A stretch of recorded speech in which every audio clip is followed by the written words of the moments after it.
வெற்றி பெற்றவர் சிரிப்பார், தோத்தவர் அழுவார்.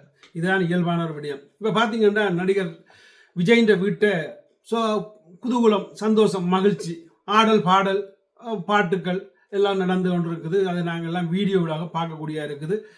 அது விஜயின் வீட்டுக்கு இப்போ முன்னுக்கு காவல்துறை காவலுக்கு வந்துட்டுது. ஸோ அவர்கள் மகிழ்ச்சியாக இருக்கிறாங்கன்னு மாற்றுக்கிறது இல்லை. இங்கால பார்த்தீங்கன்னா நாம் தமிழர் கட்சி அண்ணன் சீமான் பக்கம் பார்த்தீங்கன்னா இருந்தால் அங்கே ஒரு சோகத்தில் ஒரு குரல் எழும்புது. அதாவது கண் கலங்கிய முகத்தோட சீமான் அப்படி பல விடயங்களை நாங்கள் பார்த்தோம். ஸோ அவர் சொல்கிற ஒரு கருத்துக்களை நாங்கள் இதில் உள்வாங்கினோம். அதாவது அண்ணன் சீமான் சொல்கிறார் எப்படின்னா, தோத்தது நான் இல்லை, தோத்தது நீங்கள். அதாவது நாங்கள் கஷ்டப்பட்டு எவ்வளவோ உங்களுக்காக செய்தோம், எவ்வளவோ கத்தினம், எவ்வளவோ செய்தோம். ஆனால் நீங்கள் சினிமா மோகத்தில் எல்லாத்தையும் மறந்துட்டு ஓடிப்போய் அங்கே சரணடைந்து விட்டீங்க. அதாவது எந்த பிரச்சனை என்றாலும் வெள்ளம், அந்த தமிழ்நாட்டில் வெள்ளம் என்றால் கூட இந்த சீமான் என்ற நபர் போய் நிற்பார். ஏன் ஒரு ரோட்டு போடுறனா கூட அங்கே போய் நிற்பார். அல்லாட்டி ஒரு அணு ஆலை அது கட்ட போகிறாங்கன்னா கூட போய் நிற்பார்.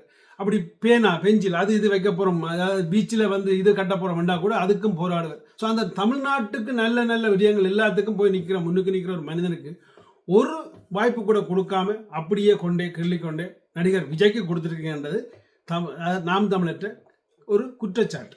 ஸோ இந்த குற்றச்சாட்டு இப்படி பார்க்கல, நடிகர் விஜய் இனி இந்த நாட்டை சிறப்பாக கொண்டு போவார் என்றால் இந்த குற்றச்சாட்டு அப்படியே மறைந்துவிடும். சரி, இந்த 5 வருடத்துக்குள்ளே திருப்பியும் நடிகர் விஜய் ஏதேனும் ஒரு கூத்து போட்டு இந்த மக்களை வச்சு யூஸ் பண்ணினாராக இருந்தால் திருப்பி நாம் தமிழர் கட்சி உலகத்துக்கு ஆக்டிவாக இயங்குமான்றது ஒரு கேள்விக்குறி. அதாவது நாம் தமிழர் கட்சி இவ்வளவு செய்தும் இந்த மக்களுக்கு ஒரு ஒரு அறிவுன்றதே இல்லை என்னன்னு என்ற கணிப்பு. அதாவது சினிமா மோகத்தில் போய் நீங்கள் அவர்களுக்கு வாக்குகளை செலுத்தி இருக்கிறீங்க. ஆனால் நாம் தமிழர் கட்சி இந்த திட்டம் பிளான்களை பார்த்து அதுக்கு ஒரு வாக்கு கொடுப்போம்னா இல்லை. ஸோ இப்போ பார்த்தீங்கன்னா இனி என்ன பொறுத்தவரை இந்த 5 வருடம் வெயிட் பண்ணி பார்ப்போம். 5 வருஷத்துக்கு பிறகு உண்மையாக நல்ல ஆட்சி நடந்தது, சரி விஜய் ஒரு எம்ஜிஆர் டைப் என்றாக்க அது வேறு விஷயம். இல்லை, இவரால் தமிழ்நாட்டு மக்கள் திருப்பியும் கொலை கற்பழிப்பு அது இது என்று பிரச்சனைப்பட்ட மக்களாக இருந்தால் நடிகர் விஜய் இனிமேலும் சீமான் அவர்கள் திருப்பி வர்றதுக்கு இன்னொரு 5 வருஷம் சொல்லு. ஸோ அதுக்கிடையில் என்ன பொறுத்தவரை இனி மழை வெள்ளம் வந்தால் என்ன வந்தாலும் இந்த மக்களுக்கு இனி உதவி செய்யக்கூடாது. இந்த மக்கள் இனி தேடவே கூடாது. ஏன்னா நடிகர் விஜயும் ஒரு நாளும் தேடி வெள்ளத்துக்கோ எதுக்கோ வந்ததில்லை. ஸோ நீங்கள் என்னத்துக்கு அவருக்கு வாக்கு செலுத்துறீங்கன்னா உங்களோட தலைவர் நீங்கள் படத்தில் அதாவது திரையில் பார்த்து கூத்து போட்டு விசில் அடிச்சிட கூட்டம். ஸோ அதுக்காகத்தான் நீங்கள் வாக்கு போட்டுறீங்க.